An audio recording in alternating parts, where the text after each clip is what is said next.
panel discussion of today will focus a bit more on these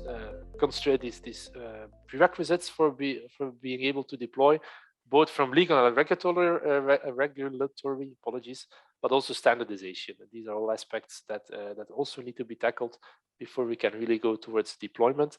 We have a panelist with 6 highly expertised speakers.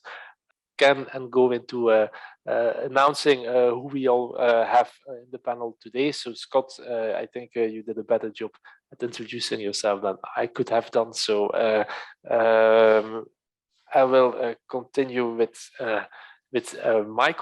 Michael Fernandez Ferry, who is the VP Products or VP of Products and Partnerships at Kogo Network.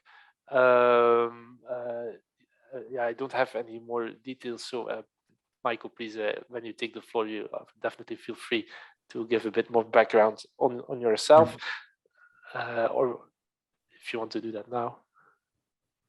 No, go ahead. Okay, perfect. Then we also have in the call today Yunpeng Zhang from Ericsson. Yunpeng is a master researcher at Ericsson Hürlab in Germany. His focus is on research and standardization of V2X communications and ITS. His activities cover ITS cover ETSI and 5G work. Yunpeng was the chairman of the 5G Working Group 2 on architecture and solution development between 2019 and 21. And he's also leading several work items in 5G and in ETSI ITS standardization activities. Also being involved in 3GPP and CEPT, and he has received a PhD in electrical engineering from the Aachen University in 2015. So Yunpeng, very welcome. Great to have you here today also. Next on the panel, we have Tao Zhang. He's from the National Institute of Standards and Technology in the US. He's a visionary leader who has been leading research, product development, and corporate strategy development, which have generated disruptive technologies and products in connected vehicles, fog and edge computing, mobile networks, IoT, and fiber optic networks. He co-founded the Connected Vehicle Trade Association and also served as the CIO and board governor of the IEEE Communications Society. Tao, it's a pleasure to having you here today. Next panelist is Gino Duchesne. He's from the Belgian Institute for Postal Services and Telecommunication, the BIPT. After a short career at Philips, Gino has worked for a telecom operator before he joined BIPT, where he is currently in charge of the spectrum policy and the auction of the 5G frequency bands. Gino also takes part in international organizations such as CEPT and ETSI, and is a Belgian representative at the EC Radio Spectrum Policy Group. Gino, honored to have you here. Very welcome. And then last, but again, definitely not least, we have Matthijs Klepper from KPN, which is one of the main mobile network operators in the Netherlands. Matthijs is a senior architect at KPN, responsible for the management, advice, and preparing decision-making around radio network and related process automation, such as self-optimizing networks. Connecting ideas in order to learn new things and come up with new insights is what Matthijs enjoys most in any job. So with this, I would like to again, just as in the previous session, try to get an interesting discussion with my two panelists up and going. I'll look at the chat. There is not yet something coming in on this topic of legal, regulatory, and standardization. So let's continue a bit where we left off in the previous discussion. It was already mentioned, legislation, a road traffic convention, that this has to be in place before you can deploy is obvious. To the best of my knowledge, the current legislation or road convention from the United Nations does not really allow for teleoperation on public roads today. Is there being work done on that? Is it just a matter of time until the next version of this road regulation comes through and we're just good to go?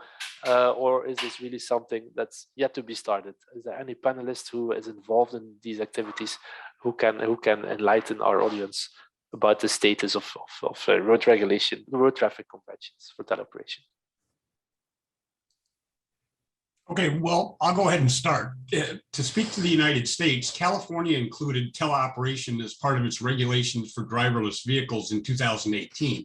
And a number of states have mandated teleoperation as part of their AV regulations. And those include Arizona, Florida, Michigan, Ohio, Texas, as well as Florida just recently. Other states such as Georgia, Nebraska, Nevada, North Carolina, and Tennessee have laws allowing teleoperation, but they do not mandate it specifically. And in the United States, there are 41 of the 50 states have regulations regarding autonomous vehicles. Okay, so it's already yeah, it's not really an issue anymore than in the US. And if I understand that. Yeah, I would say it is still an issue because you have to be very careful when you regulate a new technology that you address it in terms of what your performance metrics need to be and not in terms of how you accomplish it. Because we want innovation to occur. It's like every automaker is doing their autonomous vehicles differently, and we want them to do that because we don't know what works the best in all situations. And the same thing's true with teleoperations. But having said that, there are requirements that we need to have for safety and for liability and for the actual ability of the equipment to perform as it should on an open roadway. So it's not only about having regulations in place, but also having them defined in the appropriate way, not being technology neutral, so to say, but not missing on any requirements you as a public government in the sector want to impose on these solutions that gets deployed on your streets. Exactly. So that's very interesting. And you mentioned this is in a lot of states they already have this in place. Is then the next step indeed bringing this global in the United Nations road regulation, or is this not really needed? Is it something that you can keep on the state level and so on and be able to deploy like that? What's the next step if you see how far the US is already? We have to be careful in our understanding of what these vehicles are actually capable of doing. Even with LiDAR and with all the camera systems we have are not very useful. They don't see very far. They don't see at night. They don't see in weather. You and I, we can see the cloud or the rain up ahead, but the car, unless it has some forward-looking vector that's giving you road weather and traffic information, it doesn't know that until it's in it. There's only one autonomous vehicle that can hear. So all of them are deaf vehicles. They can't feel rumble strips on the side of the road. So when you look at where autonomous vehicles are allowed, even GM Super Cruise, it's only can operate on about 200,000 miles of road. In the United States, there's over 4 million miles of road. So we have to be very careful in the understanding of what the vehicles are actually capable of. And when you look at teleoperation, it gives you the ability to have that awareness, possibly that control, as you need it for all of the edge cases that we can't possibly predict. Okay. Oh, Tao, I think you are muted. We can't hear you. No. I can see you're trying to say something. No, you are in Zoom. You are not muted because indeed you muted, unmuted. I saw it becoming red. So maybe it's your microphone. Maybe like I have an additional button that happens to be on mute or something. No, we can't hear you. That's a shame.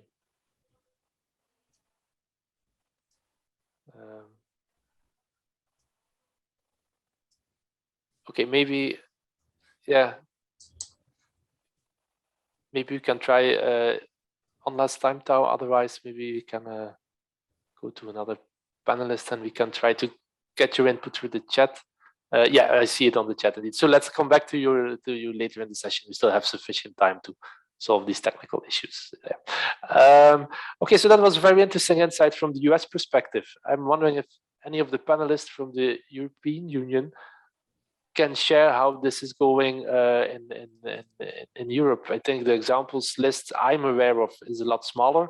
Indeed, you have the new regulations in Germany. That's the main one I'm aware of. anyone who can share insights into how road regulations are getting prepared to allow for teleoperation in Europe?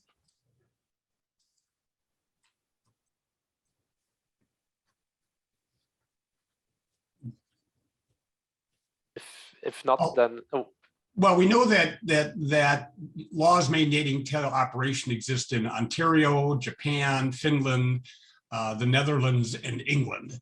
I'm not, and maybe someone can help update me on this, but I understand that in Germany there are some very specific rules that the new law stipulates that manual remote driving is not allowed, only indirect controls are allowed, and that the self-driving system, autonomous driving system, is always in control of the driving task and always responsible for driving, even after a command is given by a human operator. In German, it's actually called Technische Aufsicht, which is technical supervision, excuse me, to make the role distinction clear. The SDS-ADS always decides when it needs support from the control center and initiates a teleoperation succession. This only happens after the vehicle performs a minimal risk maneuver and brings the vehicle to a safe stop with hazard lights. There's one exception. It can be initiated by the control system to issue a safe stop command under such as special circumstances, including a cybersecurity request. And there's no longer a requirement for each vehicle to be monitored on a one-on-one by a human. They can monitor it as an as needed basis. And it is mandatory to have a continuous data link through a cellular network. It is probably the most well thought out regulation that there is. Okay. I'm back. Can you hear me now? Yes, we can hear you now. So please go ahead. Sorry about that. No problem at all. I'm glad we are certain now that you can give your input. Is there anything because you wanted to talk before, that you'd like to add to this discussion? Yeah, just quick something to add to what Scott just mentioned. Overall, I think in the US, regulatory work has just been, I would think it's still in the early stages. You see more and more states and started to issue regulations that allow teleoperation, but so that solved the problem that teleoperation can be allowed on the streets, but it still does not go as far as to say how safe, for example, teleoperation has to be. And I think that's coming up, that's next. Okay, so there's indeed that improvements still to be done. This triggers me a bit because we were asking for the European perspective on this legislation. There is a legislation that Europe is famous for, I would say, is the GDPR, the privacy regulations. When you look at teleoperation, you are putting cameras on vehicles and you are just filming everywhere and then bringing these images to a central location. Yeah, you never know upfront where the cameras will be, who you will film. That sounds like a GDPR nightmare, or is this way too dramatic? And are there just easy solutions to be able to say, yes, we can do teleoperation and be compliant with GDPR? So the question is, GDPR, is it a stumbling block or not for the deployment of teleoperation? Any of our panelists who can react on that?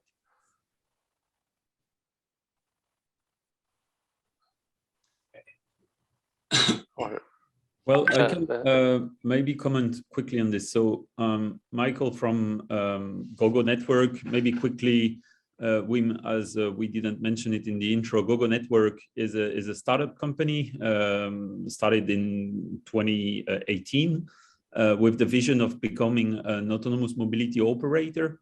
Our long-term vision, we believe in autonomy for all, in the sense of autonomous mobility networks, as we call them, of shared vehicles, achieving different mission of moving people and goods around. Imagine in a city or the suburbs at different time of the day. And we advocate for, when it comes to regulation, some licensing framework on the European level that could help the access to market for operators like we have in the telco industry, for instance. So we are therefore pretty much close to what is happening in the 5G environment. And if I may comment on what we see coming in the regulation in Europe, and more specifically in France, as we have a good footprint there.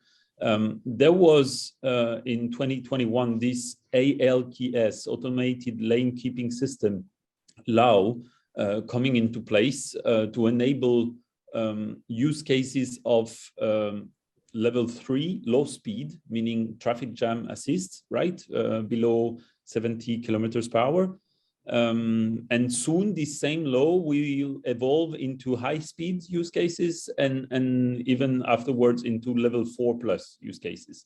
When you come to this like below level 4, meaning like 1, 2, 3, you are rather into like passenger car use cases, right?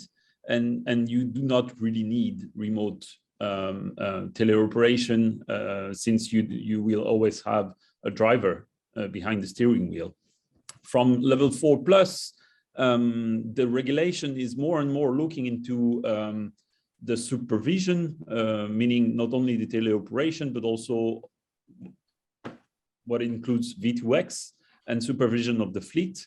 And to that extent, in France, there was another law in this year for autonomous shuttles to enable operation without a safety driver on board by mid-2022 next year, and to the condition that there is a supervision system, including teleoperation, that is able to take over control in case of some emergency, right?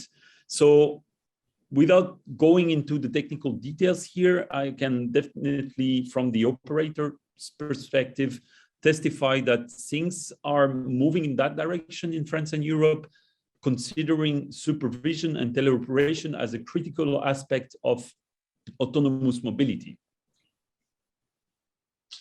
Okay. Wim, if I could get back to the question on the data privacy for just a second.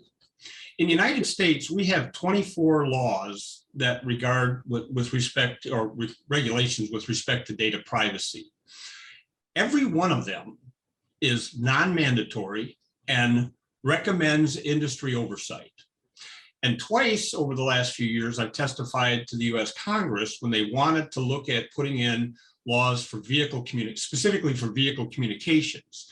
And my comment to them was that if my data has privacy rights, it should be agnostic to the device. Shouldn't matter whether it's my car, my phone, my marine radio, whatever that is. And at that point, they stopped trying to create the privacy laws specifically to vehicles because they realized it would affect everybody that has one of these, a cell phone, which when you think about it, if you look at what data is actually given up when you do that, it's not about whether or not somebody has access to understanding your data, it's what they are allowed by law to use it for. And of course, the United States, they now are having to have people opt in to having their data given back to the auto manufacturer for diagnostic, for whatever other reason, rather than what happened in the past, which was just, they were just harvesting it without people's knowledge. With respect to the GDPR, the question is one of not so much as are you able to have access to this data, but as with everywhere else in the world is what is it that you're allowed to do with that data? Because some data you can't help but get. Yeah, thank you. Thank you for that addition. Hino, please. Yeah, I would say that if you try to connect a car or a truck with for purpose of I can't hear him.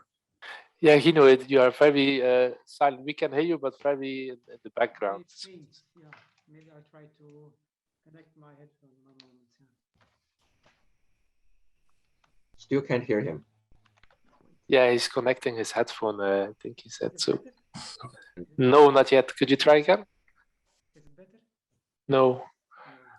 I think next to the microphone, there's a little arrow. I think you have to change your audio source also there then.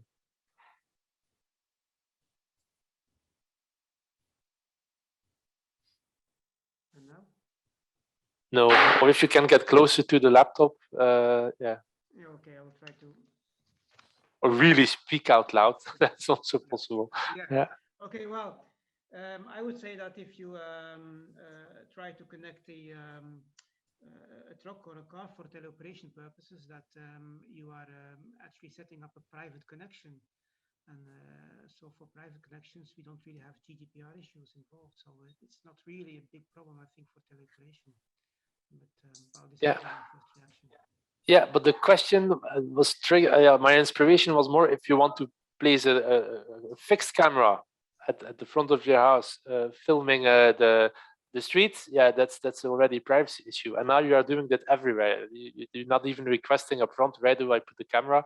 So you are collecting video feeds all over. So you could record other people who are not aware that they are being recorded, where they have been, and so on. Of course, you can do the same with a smartphone when you are filming, when you're making selfies and so on. So indeed, the question is it something we should be concerned about?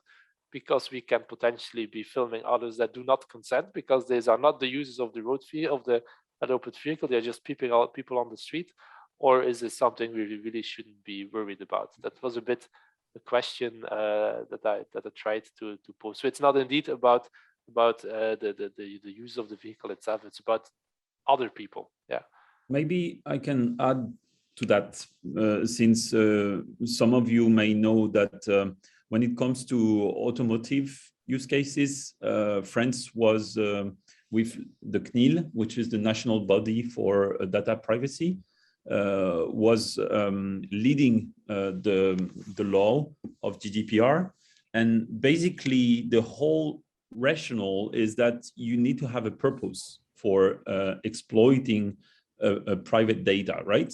And if your purpose is teleoperation and that you need that visual flow from the camera to be able to safely operate the car or the shuttle or the droid, and that you do not use the data for other purposes, and that you can prove it when you get to be audited, for instance, then I believe we should not be concerned about this.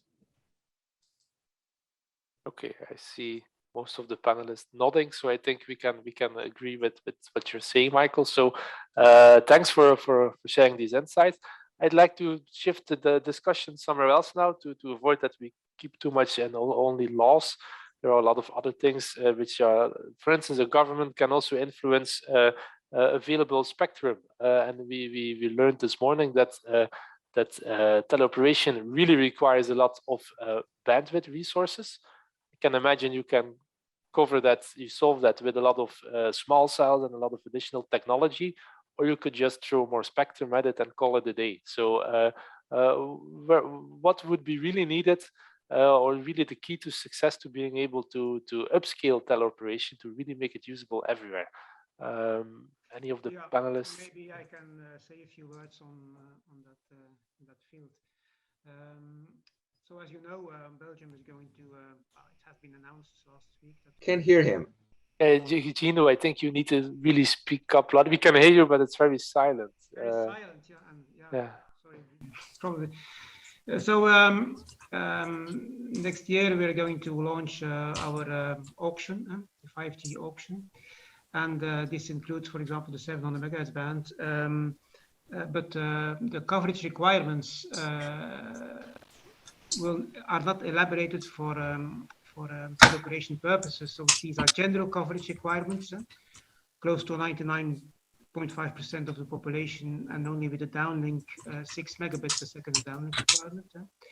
So there will be no latency requirements, and I think this is a general characteristic in 5G networks in Europe, that we do not impose latency requirements. So this could pose a problem for teleoperation purposes. In addition to that, we will not have in Belgium, for example, coverage requirements at 3.6 gigahertz. So basically, for teleoperation as a vertical, teleoperation is one of many verticals, 5G verticals. We will not have specific service requirements. So this might create a problem. So it's really up to the operators concerned, which offer the services to the teleoperated vehicles, to ensure that the service is respecting a minimum quality level, minimum level of quality.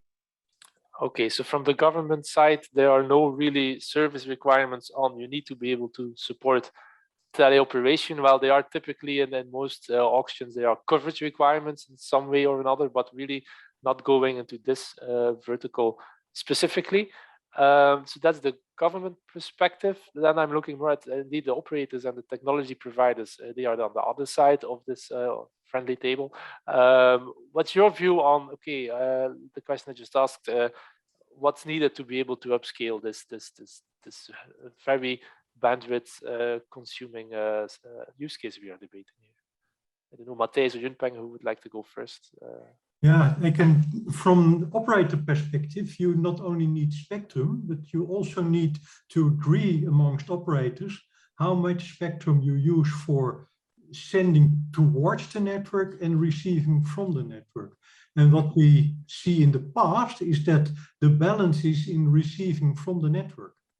For instance, for consumers and so on and so forth, you need a lot of downlink bandwidth to cater for their need for instance, video. But in teleoperations, you see the opposite. You see that we need a lot of uplink video capacity. And at this moment, all the agreements between operators are in favor of consumer balance instead of teleoperations balance. So in future, we need to do something about that to facilitate teleoperations. At this moment, we really lack the uplink capacity in our 5G network. Well, if I can maybe complement this comment, of course, in 3.6 gigahertz, we will not have an FDD system, but a TDD system, and then we can, of course, switch flexibly between uplink and downlink capacity. So this might be an appropriate solution for some of your problems. I'm afraid that we still need to agree amongst operators, and indeed you can, in theory, switch dynamically, but then you interfere with the spectrum of other operators. So you still need to agree upon this switching in real time. Technically, it is possible to switch, but because of the interference at the intersection of two bands, you still need to agree upon it. It's not so easy. Okay, so in the end, we heard it before so many times today that international and cross-border collaboration is key. So yeah, it makes clear that this issue needs to be solved some way or the other. I don't know, Yunpeng, from your experience at Ericsson and also in standardization work, is there something you can add to this discussion? Indeed, this uplink, downlink choice, or the need for specific things to be available, being technology, being spectrum, being whatever else you can imagine, to be able to really scale up this the solutions? Yes, Wayne. Sorry. Oh, we can't hear you. We could hear you very briefly.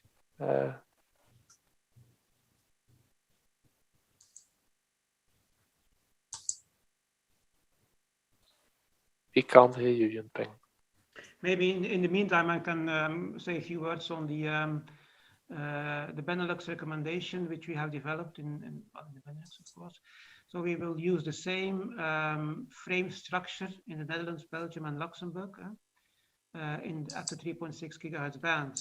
So it's the frame DDD-SU, which is standardized frame. So, and this will be very handy, I think, for a seamless handover at borderlines. So operators will use the same frame structure, 5G frame structure at both sides of the borderline. So this the intention was really to facilitate seamless handover. Okay, so there are areas where indeed this is facilitated, but that's then the Benelux, Belgium, Netherlands, Luxembourg area. And yeah, indeed Europe, if you look at KPN, you also have the borders with Germany and so on. And I was just wondering, Matthijs, you mentioned these agreements. These are being made by operators, and you can use similar profiles in certain regions. What's the time frame for these agreements? Do you typically, between your club of operators, I don't know how this works, look at them every 5 years, or is this something that can be changed within 6 months, or how does this dynamic work? Well, it has been already agreed. Indeed, as Gino also mentioned, it was agreed within the Benelux. It is also agreed with the German, at our German border. But it is something you can't change that rapidly because it involves your entire network. So it's not done in minutes. It takes time to agree upon it. Okay, thanks for, because I just didn't know. I think Tao, I see you raised hand, so if you'd like to come in, please feel free. Yes, I think it's really important to take a deeper look into the network requirements. Every time we talk about teleoperation, the first question that people would tend to ask is, can you deliver the bandwidth? Can the network deliver the delays that will be necessary to operate remotely? So my thought was that you really cannot look at the network requirements in isolation. You really need to look at the network requirements together with what the applications, teleoperation applications can do. So instead of one-sided request from the applications to say, what delay and bandwidth can you deliver to me? You should also ask the question, what do you really need? Because the two really have to work together. For example, it doesn't really matter how good the network becomes, 6G, 5G, 7G, there will always be cases where you cannot deliver satisfactory performance because of the randomness of the network. So which means the applications will have to think about that. What if that happens? What can the application do? How long can you sustain safe operations? And do you really need, for example, an ultra high definition audio videos and audios, especially considering a human being could drive a car in the darkness of the night, and which means that the visibility isn't really that good. And so, which means that you really, when we consider the two together, and first of all, it's necessary. Second, may actually change and how we think about what would be needed from the network. So just sort of to offer a perspective. Wim, and may I give another try? Can you hear Yes, me? and now we can hear you perfectly. Please go I ahead. apologize for that. That's really awkward. But I think from what Tor has shared, I fully agree that we have been spending some efforts on understanding what exactly the requirements for the teleoperated driving, covering the direct mode control, which is also known as remote driving, and the indirect control, where this remote assistance provide to the vehicle. They have different requirements. But as following the topic and that we touched upon just a minutes ago on the cross-border issue, I think we have been stressing or asking for the cross-border um, network reselection improvement or performance to reduce the interruption when this cross-border event happens for the teleoperator driving. But I think the key things is actually the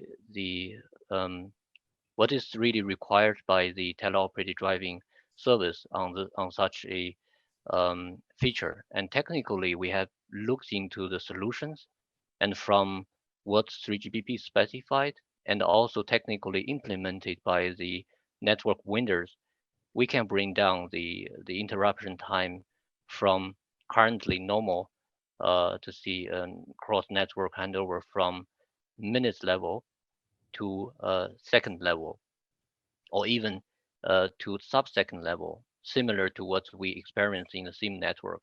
But this requires really close collaboration between the mobile operators, the neighboring mobile operators, and even the first things they have to trust each other, and for reaching really a low latency, they need to really closely, or even exposing their network interface to other network. For example, establish the Yunpeng, I think. dedicated channel for the handovers. Yunpeng, I think we have a bad Signal. connection. Yeah, But those are Yunpeng, can you hear me? Yeah. Yeah, because I think we can. Yeah, you are really. The question back is how much value such a feature is bringing to the driving. So and this what's the what kind of. I think we need a 5G network to get Yunpeng connected. And from there, I think the mobile operators will. Yunpeng, I'm really sorry, but can I? Does anyone know if I can? And making a decision whether real investment would be needed for resolve issue. So I think that's a typical example. That's echo back what Tor has shared, and we need to understand. Yeah, Yunpeng, apologies. We had some connectivity issues. It was the first part we got your message, so thanks for bringing it in. But yeah, then I think there was a connectivity issue. So apologize. We couldn't get the latest of your inputs. That's a shame. I don't know if there's anyone who would like to add to this discussion. Otherwise, we can look at other topics. Also, audience, please, dear members of the audience, please feel free to post questions on the question and answer function of Zoom. There was one thing also in the title of this panel discussion being standardization. I'm just wondering, are there any specific standardization efforts ongoing, really focusing on this vertical of teleoperation, which can be really the application side, or just network capabilities that are crucial to allow for teleoperation, which are still being standardized as we speak? Any insights that the panelists would like to share with the audience on the standardization state of the art? Yes, I can share that the GSMA, the GSM Association, which is a European body which standardized roaming agreements, that's how network operators exchange data and connect their network, indeed is working on this seamless handover. And what data operators need to exchange amongst each other and standardize those data in their format. And we only just started, but still this work is going on. So the GSMA is working on seamless roaming and handover improvements for the purpose of teleoperations. And I would like to add that at our last board meeting, the Teleoperation Consortium has formed a guidelines and categorization of approach committee. And one of the things we're looking at doing is to identify what guidelines need to be out there for latency, for security, for cybersecurity, for regulatory aspects. And we also have a standards committee that doesn't develop standards, but they're working with the head of NIST standards to develop, to discover where there are gaps in the standards that may exist and what standards could be out there that already exist. So when we look at the whole aspect, all of this falls under what we need to look at with regards to regulation, because when you look at regulation, you have to know what aspects of it are appropriate to regulate and which ones are too nascent in order to do that for you. Well, maybe, I don't know if you have already talked today about the harmonization of the 5.9 gigahertz spectrum, or is this no here at all? Or no, we haven't talked about the 5.9 gigahertz. No. Probably many participants know that Europe has harmonized a band at 5.9 for real-time information exchange for roads purposes, urban rail also, a specific band for urban rail. So there is a standard, there is a harmonized band available across Europe. So this is really one of the few bands which are specifically harmonized for road traffic information systems. Thank you, Gino. For the people who couldn't hear well, so I think indeed Gino mentioned that across Europe there's that one band, the 5.9 gigahertz band, which is harmonized for the entire region, that can be used for indeed communication on the road. So these short range communication applications, both rail and road. This can, on one hand, I think, be an interesting element to know for our audience when you look at the additional applications that come next to teleoperation, like the 5G-Blueprint project mentioned that it's looking at platooning, because when you do platooning, you have with teleoperation together, you have a different business case, because now you can have indeed vehicles without, the second vehicle can be without a driver in it, so you can really save on personnel cost and not only on fuel cost, because the platoon drives closely together. So that's very interesting, but there indeed there's a role to play for 5.9 gigahertz. So that's one interesting element. I think the other one is also, it could be a leading example on how it is possible to harmonize bands across entire Europe. And like we just discussed in this session, there are differences between operators. Operators need to make a lot of agreements. So maybe we can find some inspiration on how we came to harmonization on the 5.9 gigahertz band. So that's a very interesting insight to take with us today. I don't know if anyone else. So we were discussing standardization in the context of teleoperation. Matthijs also mentioned that GSMA is working on standardization of seamless handover, especially in this context. I don't know if there are other standardization activities we can report upon that are relevant for teleoperation, that really are paving the way for further deployment. I don't know, Yun, maybe I can. Yeah. Yes, please do. Yeah. Apologize. I think I hope this time I can finish that. Yeah, I actually want to mention something that's on the application layer. If we take the example of automated valet parking, which is typically used in a public garage where the vehicle arrives and then the automatic driving or valet parking system take over and bring the vehicle to the parking lot. And there, I think a typical requirement is that the garage need to support or to serve the vehicles from different OEMs, and that is the currently the technology can do is that a level 4 system using the sensor installed in the garage and the control logic in the garage, and then the vehicle just following the instruction and move to the parking lot.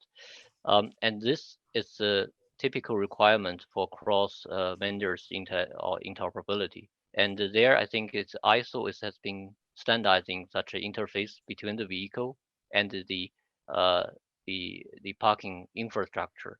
And that is something I think is very interesting.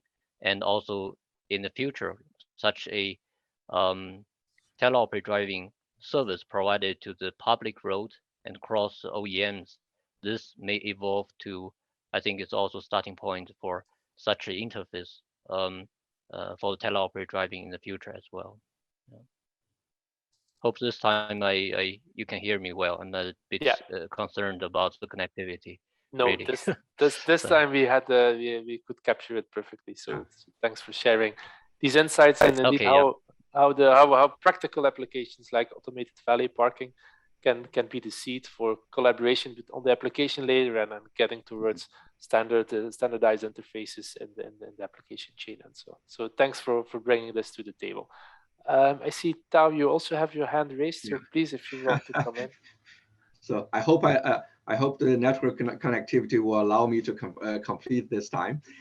So in terms of standardization, we see a lot of areas that could benefit from standardization, and teleoperation standardization, as you know, have just started. And as Scott mentioned, that we're working with the Teleoperation Consortium on identifying areas that can benefit from standardization and industry guidelines.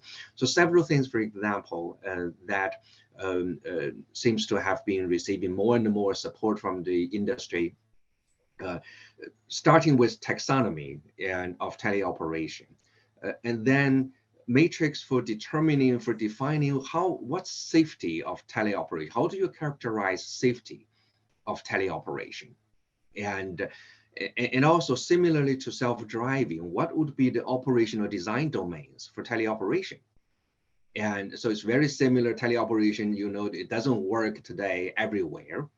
And so once you have the safety matrix, and then you can characterize the operational design domains, and also the interfaces with the teleoperation system and the vehicle, and also for the passengers in the vehicle to interact with the teleoperation system.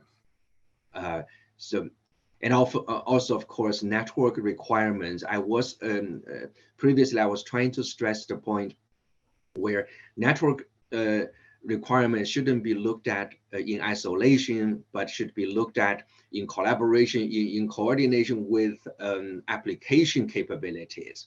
So depending on, a lot of times the applications can do things to reduce the requirements on the network. So that has to be considered in collaboration. And also they're recognizing the fact that no matter what you do, no matter how well you design the network, there will be always cases, almost for sure, that network is going to break down for you sometime, right? Because of the randomness. There will always be cases, it doesn't matter whether it's 5G, 6G, there will be always cases where the performance of the network will degrade, at least for short time periods below certain thresholds that you can tolerate. And then the question then is, how do you ensure safe operation, teleoperation during those times? And that requires close coordination between the applications and the network requirements, and that also have a profound implication on your requirements on the network also. So things, and the list goes on in terms of technology and also standardization. Thank you. Thank you, Tao. That's a great insight. That standardization does not only covers really technology-related aspects, API definitions and so on, but just terminology, ODD descriptions and so on. You also need to make agreements on all these things, and also need to invest time on getting these all just harmonized. So I think that's great to take with us today. Also, I typically think standardization only at the technical part, if I'm really honest. So thanks for sharing that. Let me have a look at the questions we have from the audience. It's not that much yet, so please don't be shy. There is only one. I will read it out loud. Are there differences in regulation or standardization between regular vehicles, so a vehicle with a typical driver interface inside, and new vehicles, it is written, such as a shuttle bus that does not actually has a steering wheel or pedals anymore, assuming they both have the same level of automation? Is that vehicle form factor an impact in the regulation standardization?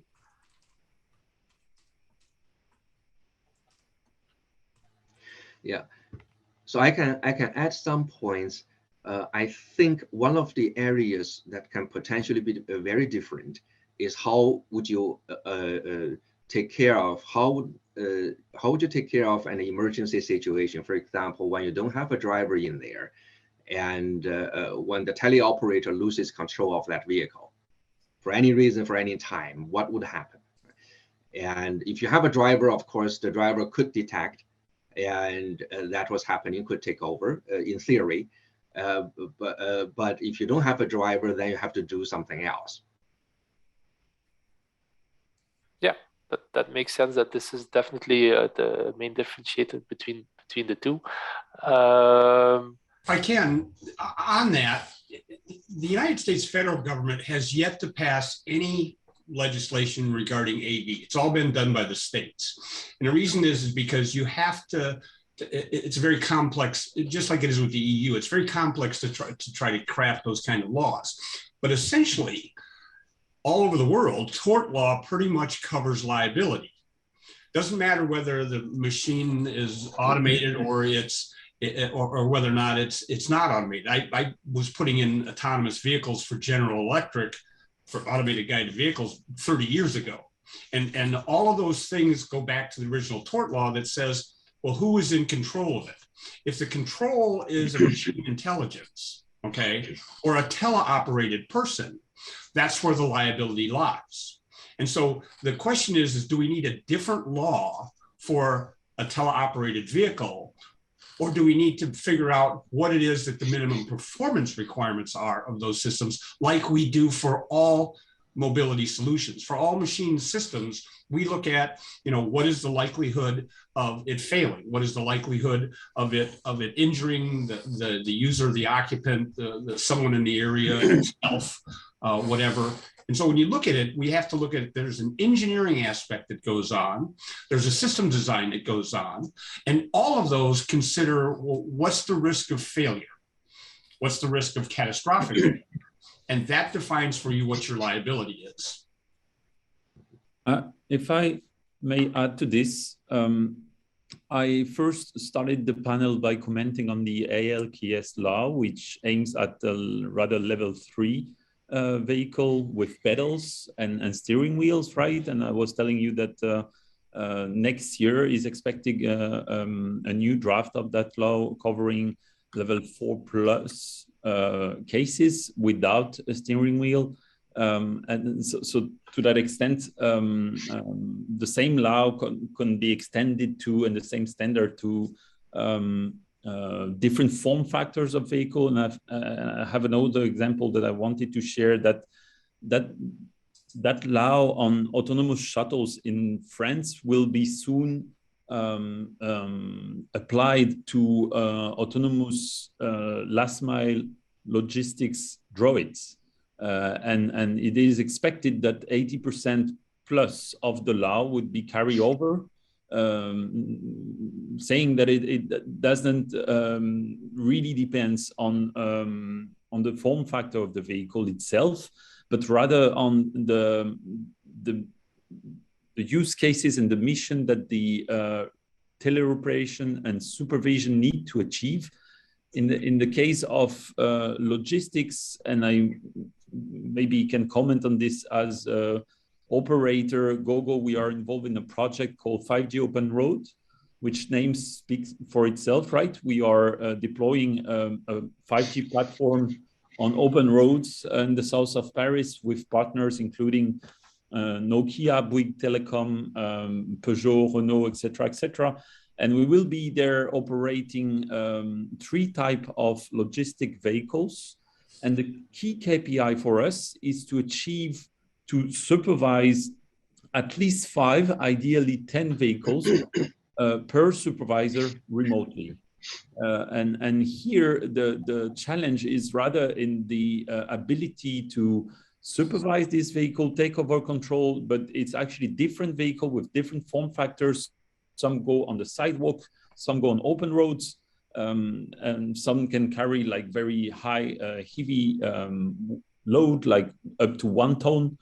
Some other are rather for groceries delivery, so it's really like small packages. But the real challenge is rather on like how many robots can we supervise with 1 single supervisor. And we believe, and this is what we are going to demonstrate actually, that the 5G is actually the key technology driver here to be able to achieve this. Thank you, Michael. I'd like to stay with you for a second, because indeed, so you started with the reference to that French law and how this indeed then impacts indeed also the project and what 5G could bring. I have a question from the audience, from Hans Steuten, from MWLC, who said that indeed that you spoke about the progress in France with mobility, and he asked, what do we need to do to benefit from this and get the same progress elsewhere in Europe? as in France. Yeah. Well, I believe that in Europe, it was mentioned by Scott earlier that Germany is also paving the way with the Passenger and Traffic Act that are evolving to enable level 4 plus kind of use cases. France has been quite leader in that sense, that there was 3 years ago now a framework for enabling experimentation of autonomous vehicle on open roads in the framework of the national strategy led by the government. And I believe that those local initiatives in only mentioning the one in Germany and France can now be merged together somehow on the European level. And this is what is happening with this ALKS law now, that every European country is represented there. And they pretty much rely on the work that has been done in each and every country to build a general consensus on a European level. But as always, it takes some time on a European level. But I think we are going in the right direction here. Okay, great for also sharing these insights. There's one last question, but I think you can take that on the chat just to share the link to the 5G Open Road project that you mentioned. I'm having a look at the clock. It's 5 o'clock. I just want to close with the last question from the audience. I think it's very relevant because we now discussed regulations. The question is, do you see laws, regulations, and standards for teleoperation being clearly separated from those for autonomous vehicles or automated driving? Do you see them?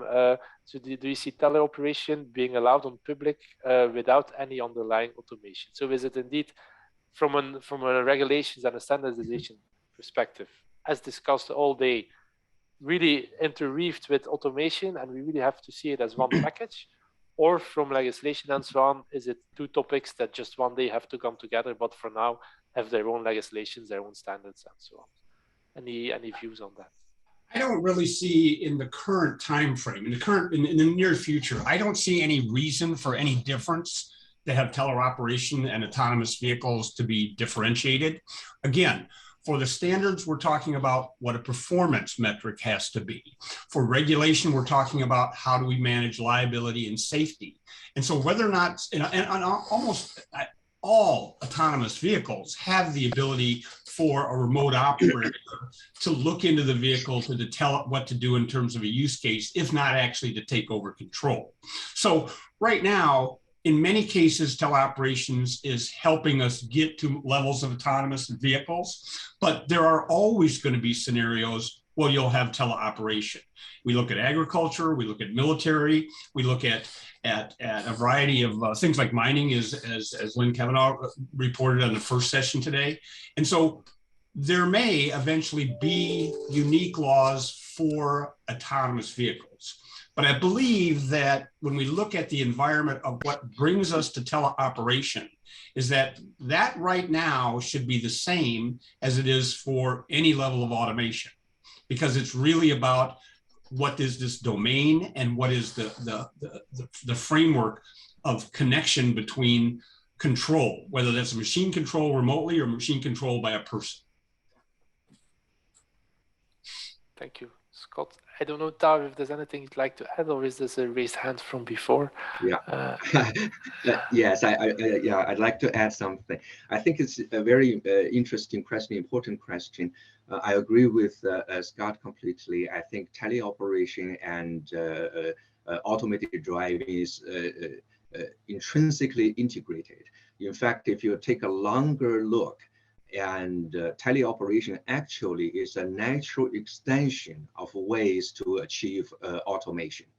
So self-driving basically focused on providing all the driving intelligence on the car itself.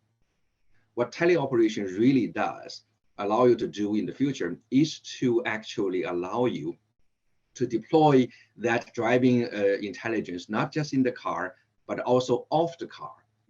and have the intelligence distributed on and off the car collaborate together to achieve teleoperation. So that to me is a broader range of solutions. Of course, we started with that off-road, off-board teleoperation being a human teleoperator. But that doesn't have to stop there. And today you see the human teleoperator being supported by more and more automated tasks. Right? Started from situational awareness. Lots of AI was used to help the human with situational awareness. But that automation of teleoperation itself is going to increase over time. You can imagine that. And more of the teleoperation tasks will become automated. And so in the future, you're going to see a very high level of automation of teleoperation tasks. And so that basically allows you to basically have this broader range of solutions by thinking about different ways of distributing the intelligence. So that's actually a very, very intrinsically integrated ways of achieving future automation. And I would like to add one last thought. Human beings, when we drive, we make all sorts of conscious and unconscious decisions about the other driver. We look to see if it's a person that's not as responsive, might be an older person. We look to see if it's somebody that's texting or somebody driving a truck or a lorry that's not using its turn signals. And we modify our driving behavior in all sorts of minute ways. Autonomous vehicles can detect whether an object is moving or stationary and predict its path, but it doesn't make any assessments about the other human drivers. And it's going to be able to make assessments about the other machine intelligence drivers if they can communicate. But in order to get to that point, that's what teleoperation brings you. It brings you the ability to have that awareness that the machine intelligence doesn't have yet. And so that requires us to move down this path very carefully. Yep.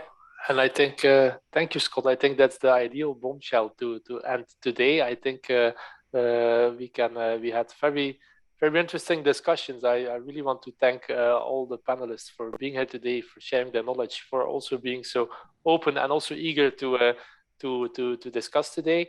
I do apologize to all the panelists for which I pronounced the name wrongly when introducing them. Please forgive me for that.